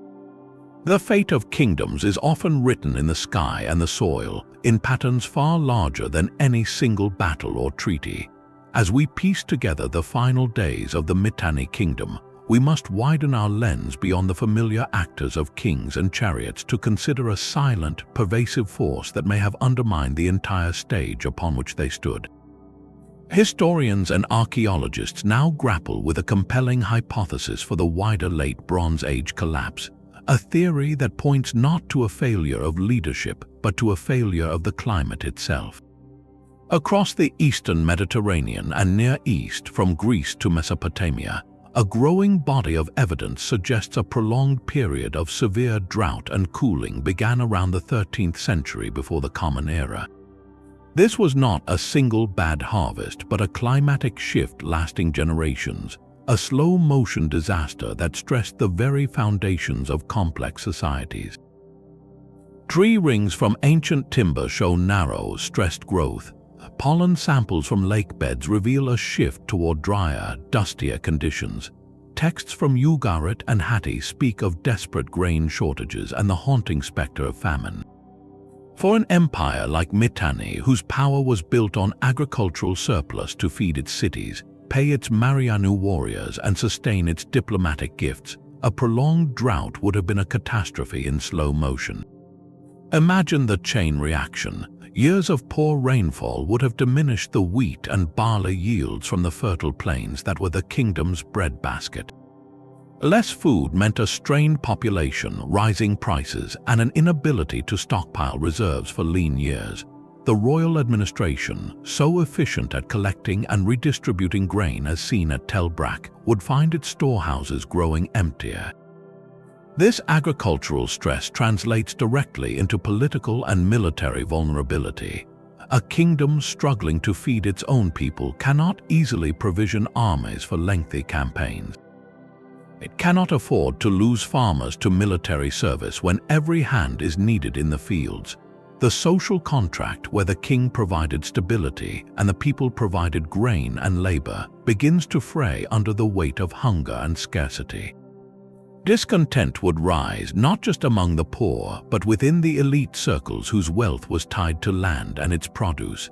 The internal factions that tore apart Tushratta's court may have been fighting over a shrinking pie, their rivalries sharpened by economic desperation. Furthermore, this climatic distress was not confined within Mitanni's borders. It created waves of human displacement that crashed upon the shores of every state in the region. As drought made lands uninhabitable in Anatolia, the Aegean, and perhaps beyond, entire populations were set in motion. These are the groups later Egyptian records would memorialize as the Sea Peoples, a confederation of migrants and warriors searching for new homes. Their movement was less a coordinated invasion and more a desperate chain reaction of societal collapse, pushing displaced groups into the territories of their neighbors. For a weakened Mitanni, already reeling from Hittite conquest and Assyrian pressure, the arrival of these destabilizing groups on its frontiers would have been a final, overwhelming blow. They could have disrupted vital trade routes, raided undefended settlements, and further strained the kingdom's dwindling resources. The climate change hypothesis does not replace the political narratives of assassination and invasion. It provides the terrifying backdrop against which those human dramas played out. It suggests that the Hittite hammer blow and the Assyrian anvil fell upon a kingdom whose foundations were already cracked by drought. The great fusion of Hurrian and Indo-European culture, the mastery of the chariot, the brilliant diplomacy, all of it depended on a stable, productive environment. When that environment changed, the intricate system began to unravel from within, even as enemies pressed from without. This perspective asks us to see Mitanni's and not merely as a military defeat, but as part of a vast, interconnected unraveling of the Bronze Age world, where the climate itself turned against the civilizations it had once nurtured. The same climate that may have strained their harvests also sealed their fate in another, more intimate way. In our modern age, we possess a tool the ancient scribes could never have imagined, a way to read history not in clay, but in the very building blocks of life. Archaeogenetics, the study of ancient DNA, offers a tantalizing promise to finally answer the core mystery of Mitanni, to distinguish between the Hurrian population and the Indo-European ruling class at a biological level. The hope is to extract genetic material from human remains found in clear Mitanni period contexts, to sequence that DNA, and to compare it to genetic databases from ancient and modern populations around the world. The results could theoretically map their migrations, confirm their relationships, and settle debates that have raged for over a century based on linguistics and artifacts alone. Imagine being able to say with scientific certainty, yes, this individual from a royal tomb carried genetic markers linking them to the steppe populations associated with early Indo-European movements, while this other person from a commoner's grave shows a distinct local genetic profile. It would be the ultimate decipherment, a code written in the nucleus of every cell. Yet this quest faces profound and sobering challenges. The first and greatest is preservation. DNA is a fragile molecule that degrades over time, and its survival is heavily dependent on environmental conditions. The hot, arid climates of the Near East can sometimes preserve organic material exceptionally well, as seen with mummies in Egypt. But the heartland of Mitanni in modern Syria, Iraq, and Turkey has not been consistently kind to ancient genetics. The soils, temperature fluctuations, and moisture levels in many burial sites have often led to the complete breakdown of DNA long before archaeologists arrive. Finding skeletal remains from the Mitanni period that are both scientifically excavated and contain enough viable, uncontaminated genetic material is an exceedingly rare event. Each potential sample is a precious, fragile hope. Furthermore, even when such remains are found, they must be handled with extreme care to avoid contamination from modern human contact, a process that requires specialized facilities and protocols not always available in conflict-affected regions. The political instability in parts of the Mitanni heartland has for decades made sustained, meticulous archaeological work difficult or impossible, closing off potential sources of this genetic evidence. So, what can we learn in the meantime? Scientists have turned to studying the genetics of modern populations in the regions where the Hurrians and Mitanni once lived. By analyzing the DNA of people in southeastern Turkey, northern Iraq, and Syria today, researchers can look for distinctive genetic signatures that may be legacies of those ancient groups. These studies can reveal broad patterns of population continuity and mixture over millennia. They might show, for instance, that modern populations in the area carry a genetic substrate that is distinct from their Arab or Turkish neighbors, a possible echo of the ancient Hurrian base. However, this approach has significant limitations. 3,000 years is an immense span of time, filled with countless migrations, conquests, and demographic shifts from the Assyrian and Persian empires to the Arab conquests and beyond. Each of these events added new layers to the genetic tapestry, diluting and mixing the ancestral signals. Isolating a specifically Mitanni-era component from this complex palimpsest is like trying to hear a single, faint voice in a roaring crowd. A genetic marker common in the region today might have arrived with the Mitanni, or it could have come with the Hittites, the Assyrians, or a dozen other groups that passed through later. Without the anchor of ancient DNA from the period itself, the evidence from modern populations remains suggestive, not conclusive. It offers hints and probabilities, not the definitive answers we seek. The genetic quest, therefore, stands at a frustrating but fascinating crossroads. The technology exists, the questions are clear, but the primary evidence remains locked away, perhaps waiting in an undiscovered tomb at Washshukanni or preserved in a forgotten cave burial. Until then, the mystery of their origins continues to live in the space between our powerful tools and the silent, unyielding earth. Political sovereignty was shattered, but a civilization cannot be erased with the stroke of a conqueror's pen. When the Assyrian Empire finally consumed the last remnants of the Mitanni state, it did not simply replace one culture with another. Instead, it performed a vast and complex act of digestion, absorbing the rich nutrients of Hurrian and Mitanni tradition into its own imperial body. The kingdom vanished from the map, but its soul found a new, if subordinate, home within the very machinery of its conqueror. This process of cultural absorption is one of history's most fascinating phenomena, where the victor is subtly reshaped by the legacy of the vanquished. We see this first in the dry, practical world of governance. The Assyrians were brilliant administrators, but they were not above learning from the systems they overthrew. In the newly carved provinces of what was once Hanigalbat, the Assyrian governors likely inherited and repurposed the existing local bureaucracy. The meticulous record-keeping practices seen at sites like Nuzi and Tel Brak, the networks of grain collection and storage, the very framework of managing a diverse agricultural population, would have been too efficient to discard entirely. Assyrian officials may have imposed new tax rates and new seals of authority, but they often did so using the same administrative pathways and perhaps even the same local scribes who understood the land and its people. This continuity ensured stability and allowed the Assyrian war machine to be fed from these fertile territories without interruption. The conquerors took the blueprint of provincial management and stamped it with their own emblem, but the underlying structure often bore the fingerprints of its Mitanni architects.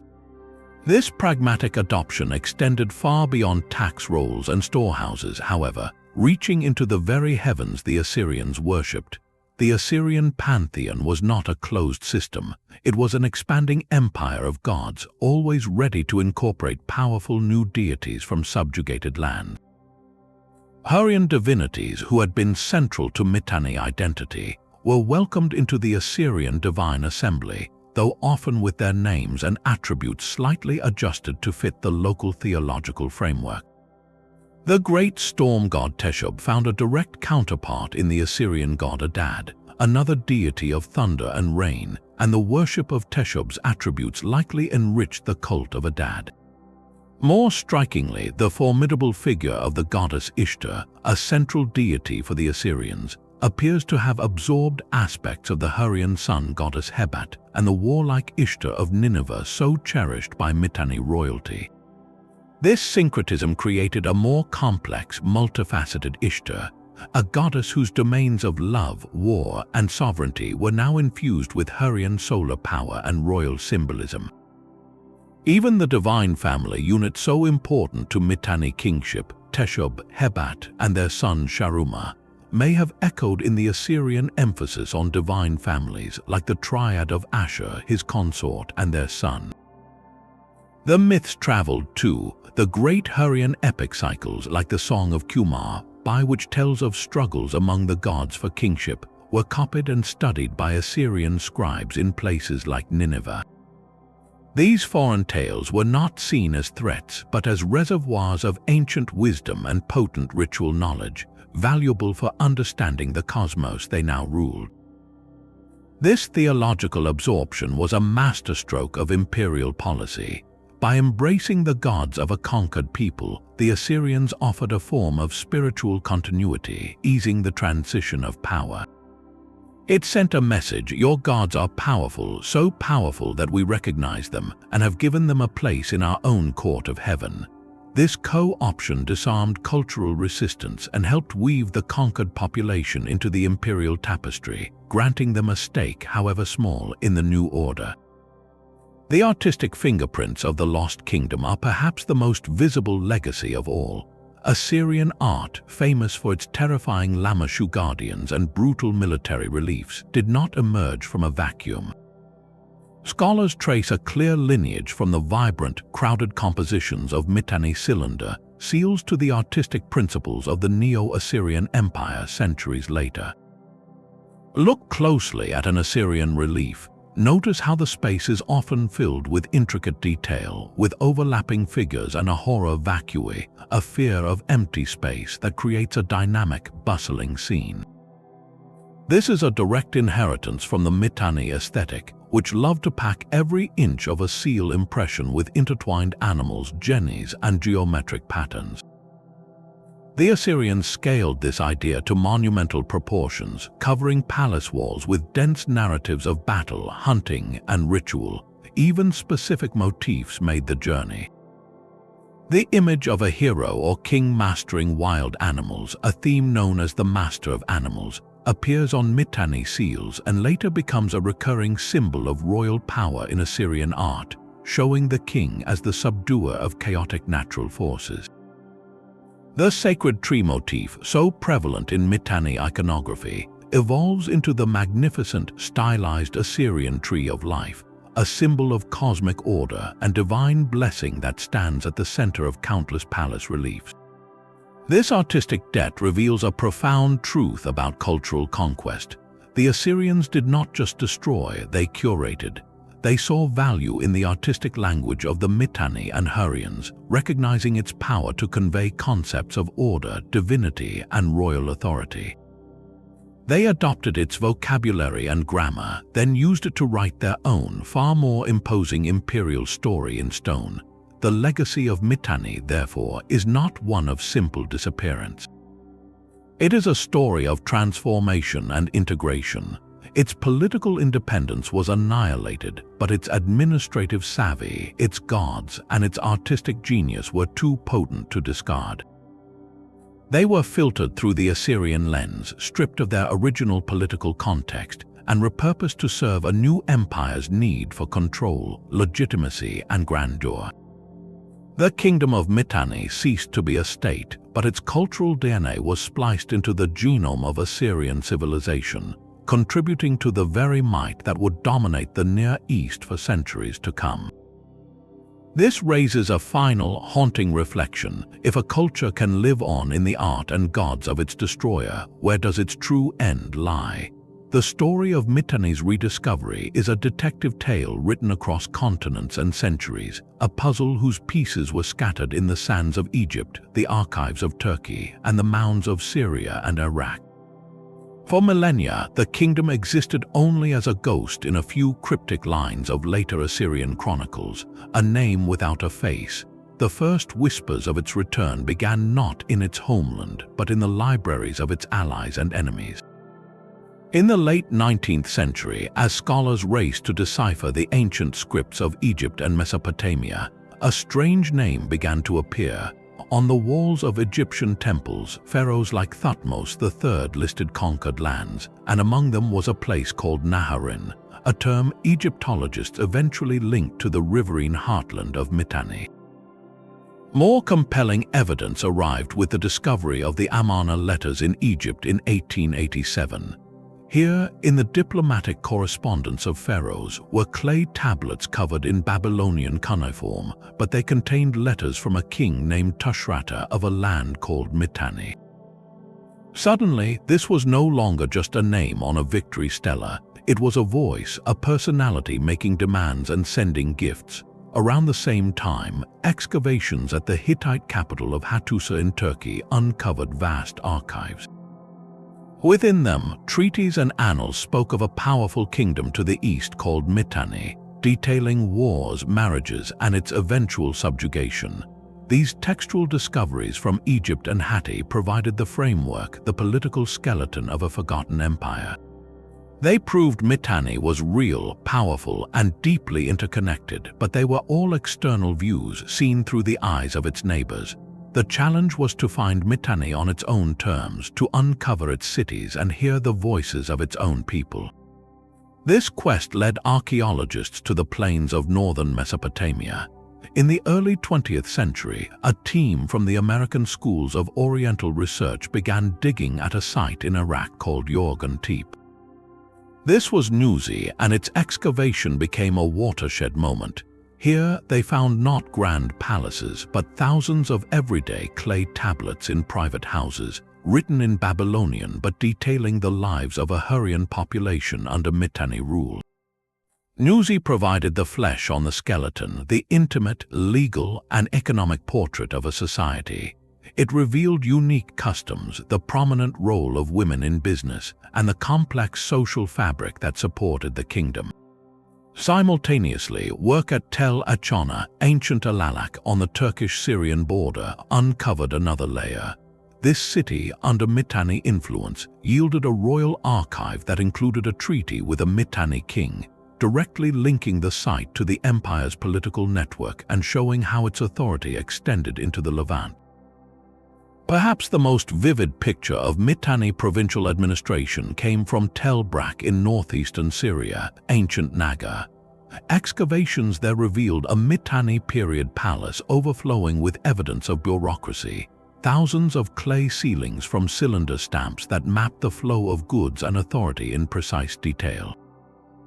Each of these sites contributed a different piece of the puzzle. Nuzi offered social history, Alalak showed political reach, and Tel Brak illustrated imperial management. Yet the central piece, the capital city of Washshukanni, remained and remains elusive. Modern scholarship on Mitanni is thus a perfect example of interdisciplinary synthesis.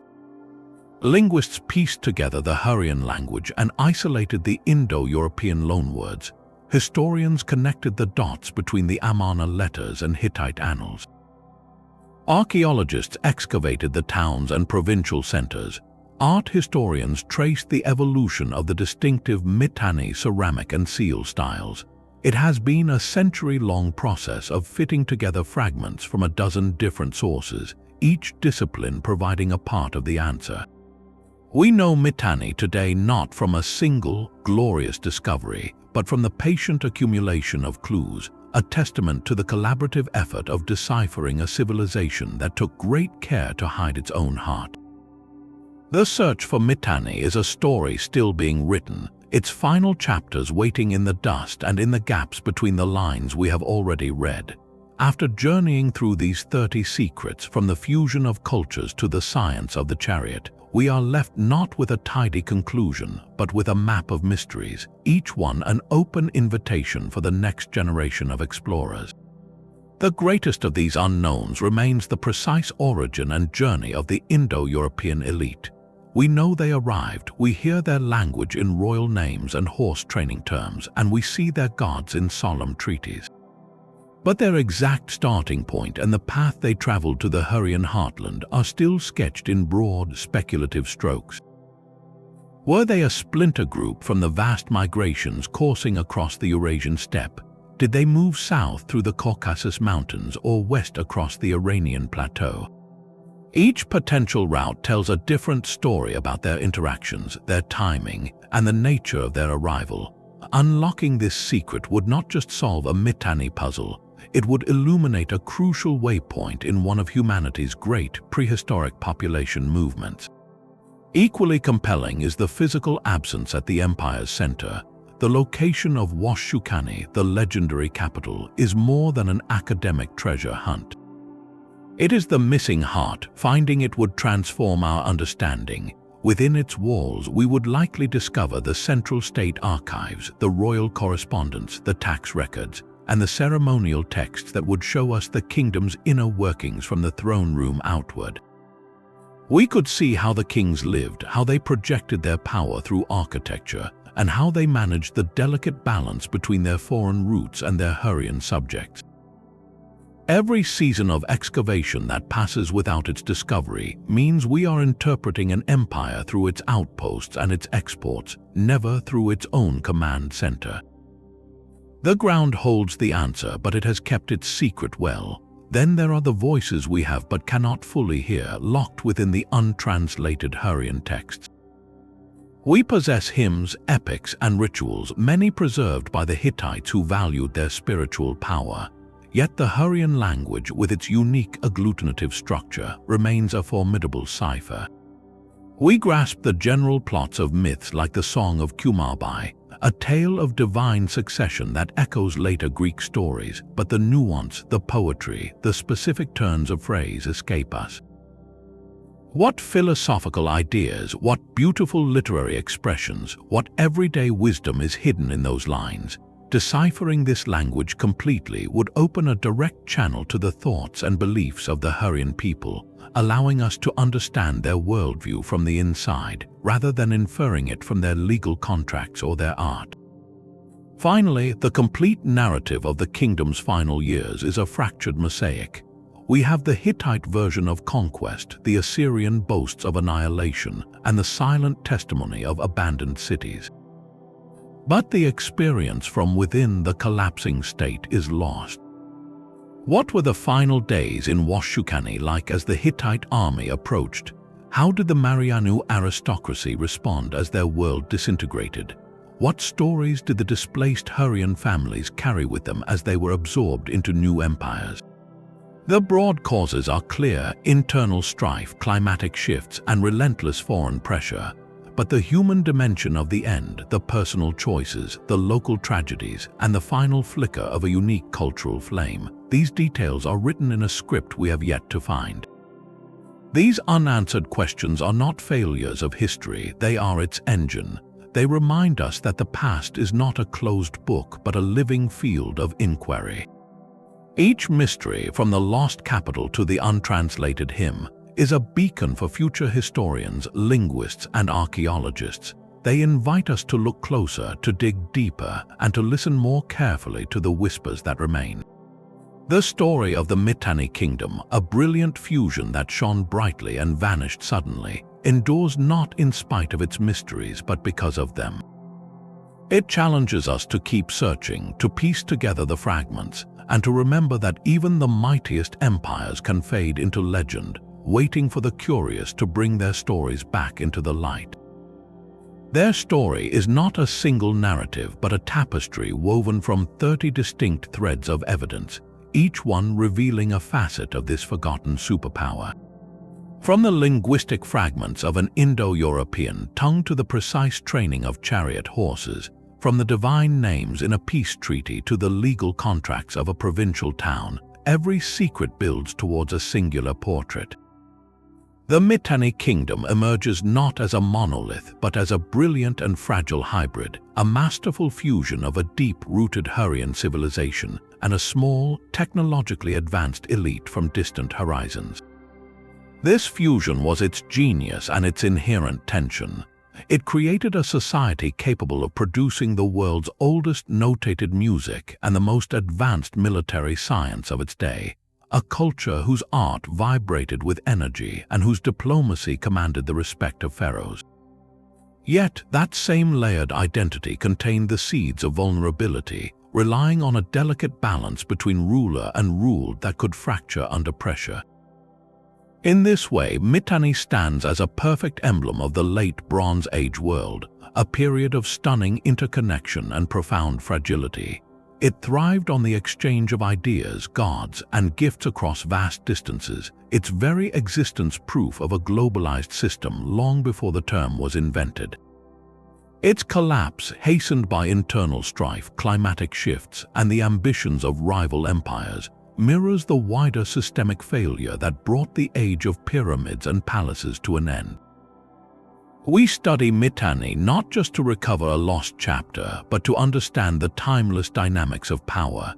It is a case study in how empires rise through innovation and synthesis, how they maintain authority through a blend of military might, cultural absorption, and spiritual sanction, and how they can fall when those intricate supports, ecological, political, social, begin to crumble simultaneously. Its legacy is a paradox of presence and absence. Politically, it was erased, consumed by the successors who wrote the next chapters of history. Culturally, it endured, its artistic motifs, divine figures, and administrative practices flowing into the veins of Assyria and beyond, living on in the civilization that claimed to have destroyed it. This leaves us with a landscape of questions, not closure. The lost capital, the untranslated hymns, the unmapped journey of its founders, these are not failures of history but invitations. They remind us that the past is never fully settled, that every answer uncovers new mysteries, and that the silent mounds of the Near East still hold stories waiting for a patient listener. So we turn the final question to you. After this journey through 30 secrets, which facet of the Mitanni Kingdom resonates most deeply? Is it the haunting melody of the Hurrian hymn, the political intrigue of Tushratta's letters, the technological marvel of Kikkuli's training manual, or the enduring mystery of Washshukanni's hidden location? Share your thoughts, and if your curiosity is sparked, a world of further discovery awaits in the work of archaeologists and linguists who continue to piece together this magnificent, fragmented puzzle.